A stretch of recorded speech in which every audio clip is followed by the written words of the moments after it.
Namaskar and welcome back to the channel. So we are back to read this book called Biochemical Aspects of Neurological Disorders. It was first published in 1959 and contains lectures given in 1957 and 58 at the Institute of Neurology, National Hospital, Queen Square.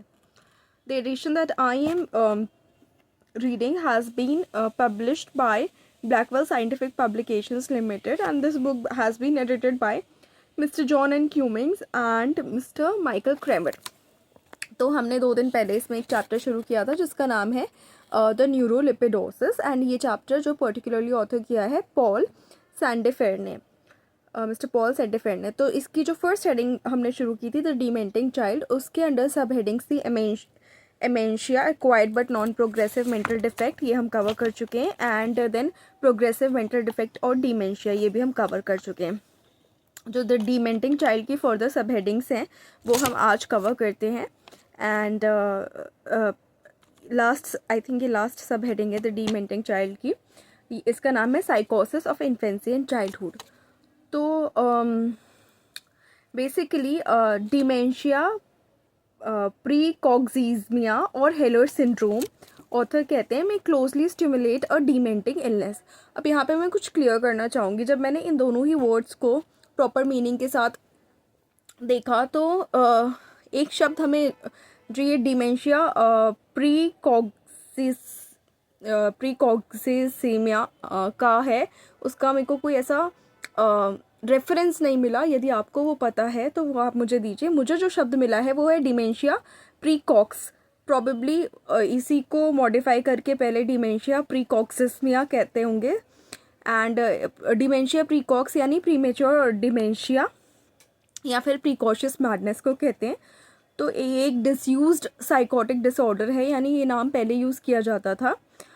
Originally designated a chronic deteriorating psychotic disorder characterised by rapid cognitive disintegration beginning in the late teen और early adulthood. ये मैं बात कर रही हूँ dementia प्रीकॉक्स की. और यहाँ पे जो टर्म यूज़ किया गया है वो है डिमेंशिया प्रीकॉक्सिज़िमा. एंड दूसरा शब्द है हेलर सिंड्रोम. तो हेलर सिंड्रोम बेसिकली एक चाइल्डहुड डिसइंटीग्रेटिव डिसऑर्डर है या डिसइंटीग्रेटिव साइकोसिस भी कहते हैं. ये एक रेयर कंडीशन है जो कैरेक्टराइज होती है बाय लेट ऑनसेट और डेवलपमेंट और डिले और severe sudden reversal in language, receptive and expressive, social engagement and bladder and bowel and play motor functions और स्किल्स. यानी या तो बच्चे में डेवलप ही नहीं हुई या डेवलप होके वो रिवर्स हो गए हैं, वो भूल गया है स्किल्स को. इसको हेलर सिंड्रोम कहते हैं. तो इन दोनों ही चीज़ों को ऑथर ने बताया है कि ये क्लोजली स्टिमुलेट कर सकते हैं डिमेंटिंग इलनेस को. हेलर ने डिस्क्राइब किए थे 6 बच्चे जिन्होंने डेवलप किया normally up to the age of 3 और 4 but who became progressively withdrawn. यानी 3 से 4 साल के डेवलपमेंट के बाद ढंग से वो प्रोग्रेसिवली विड्रॉ होने लगे, जो डेवलप हुआ उससे भी. एंड उन्होंने कोई न्यूरोलॉजिकल साइंस शो नहीं किए and ended as wet and dirty idiots. मतलब वो बेवकूफ़ आगे हुए, यानी उनका मेंटल डेवलपमेंट उतने अच्छे से नहीं हो पाया.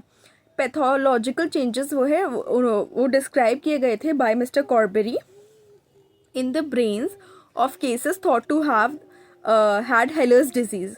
जो मतलब मिस्टर कॉर्बेरी ने कुछ ब्रेन चेंजेस कुछ बच्चों में डिस्क्राइब किए जो उनको लगा कि हेलर्स डिजीज़ है इनको. उन्होंने डिस्क्राइब किया मिस्टर कॉर्बेरी ने lipid cell degeneration producing a picture resembling amaurotic idiocy but without amaurosis. Amaurotic idiocy का मतलब होता है, मतलब ये भी एक आउटडेटेड टर्म है, पहले यूज़ होता था, any of several recessive genetic conditions characterized by accumulation of lipid containing cells in the viscera and the nervous system, intellectual disability and impaired vision or blindness. ये है ओमोरोटिक इडियोसी. और अमेरोसिस का मतलब होता है पार्शियल और complete loss of sight occurring especially without an externally perceptible change in the eye. यानी इसमें एमेरोटिक इडियोसी में बेसिकली बाकी सारे सिम्टम्स थे, लेकिन जो मिस्टर कॉर्बेरी ने एग्जामिन किए थे या फाइंडिंग्स ली थी उसमें एमोरोसिस या ब्लाइंडनेस नहीं थी. जो क्लिनिकल डिस्क्रिप्शन था कॉर्बेरीज के केसेस का, कॉर्बरी के केसेस का, उन्होंने रिवील किया that they were not examples of what हेलर described because they had either fits, neurological science और both. It is much more probable that Heller's disease is a term which can appropriately be applied to psychotic children and not to any form of neurolipidosis. मतलब किसी भी neurolipidosis को आप Heller's disease नहीं कह दोगे, उन बच्चों में psychotic symptoms होना बहुत ज़रूरी है.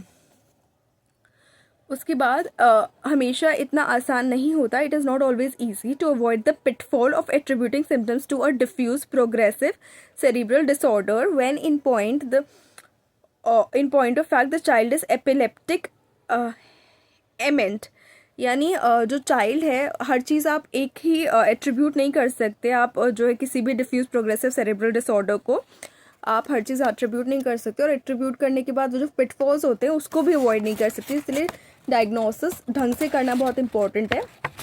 यहाँ पे बच्चा यदि एपिलेप्टिक एमिनेंट है, यानी कि उसको एपिलेप्सी है, एक तो कि कोई न्यूरोलॉजिकल कंडीशन है जो इन्वॉल्व कर रही है ब्रेन को, एंड जो उसको ससेप्टेबल बना रही है मल्टीपल सीजर्स के लिए, और उसके बाद वो एमेंट है साथ में, यानी सिवियर लर्निंग इम्पेयरमेंट है उसको, तो उसके बावजूद भी आप हर चीज़ को एट्रीब्यूट नहीं कर सकते एक डिफ्यूज प्रोग्रेसिव सेरिब्रल डिसऑर्डर को, क्योंकि इसके भी अपने अलग अलग डायग्नोसिस हो सकते हैं.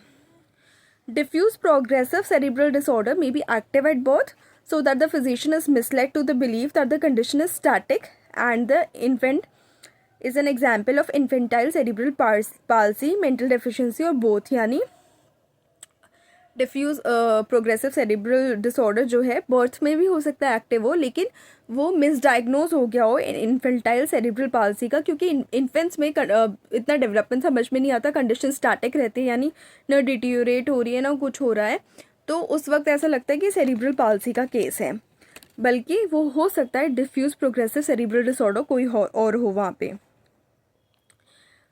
लेकिन जब deterioration becomes obvious with the passage of time, does the need for a revise diagnosis become apparent. यानी और भी ज़्यादा बच्चा पीछे को मतलब आगे प्रोग्रेस होने की जगह और भी ज़्यादा डिटीरियोरेट होने लगता है जैसे जैसे वो बड़ा होता है, तो फिर आप डायग्नोसिस रिकन्सिडर करते हो.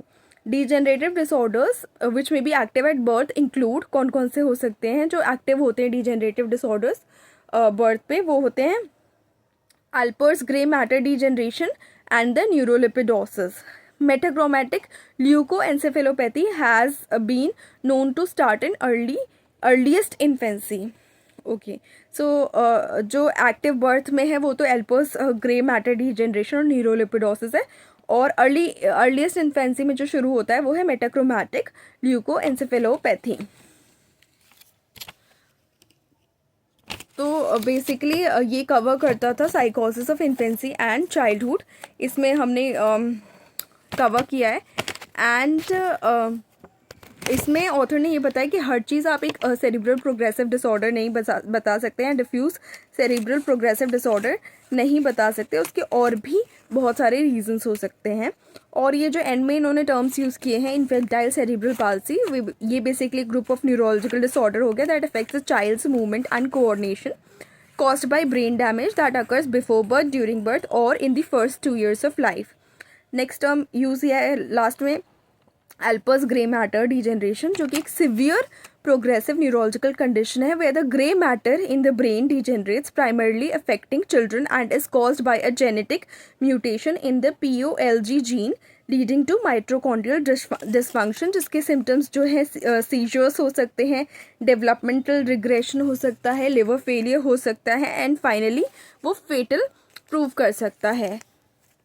अब जो मेटाक्रोमैटिक ल्यूकोएन्सेफेलोपैथी है वो उसमें एन्सेफेलोपैथी के सिम्टम्स होंगे, एक तो यानी न्यूरो सिस्टम जो है डैमेज्ड है, यस न्यूरोलॉजिकल कंडीशन जो है डैमेज्ड है, जहाँ पे वो पेशेंट ससेप्टेबल है रिकरेंट एपिलेप्सी के या रिकरेंट सीजर्स के एक्चुअली में, और बेसिकली एक तरीके का जेनेटिक या टाइप ऑफ डिसऑर्डर हो गया जो अर्लीस्ट इन्फेंसी में शुरू होता है. So that's it for this video, which covers the last subtopic of the dementing child called the psychosis of infancy and childhood. So next में हम जो नेक्स्ट टॉपिक इस बुक में इस चैप्टर में दे रखा है, it is called symptoms of diffuse progressive cerebral degeneration, वो टॉपिक कवर करेंगे. So stay connected, please like the video, share the video, subscribe to the channel and do not forget to hit the bell icon. Please do subscribe. Thank you.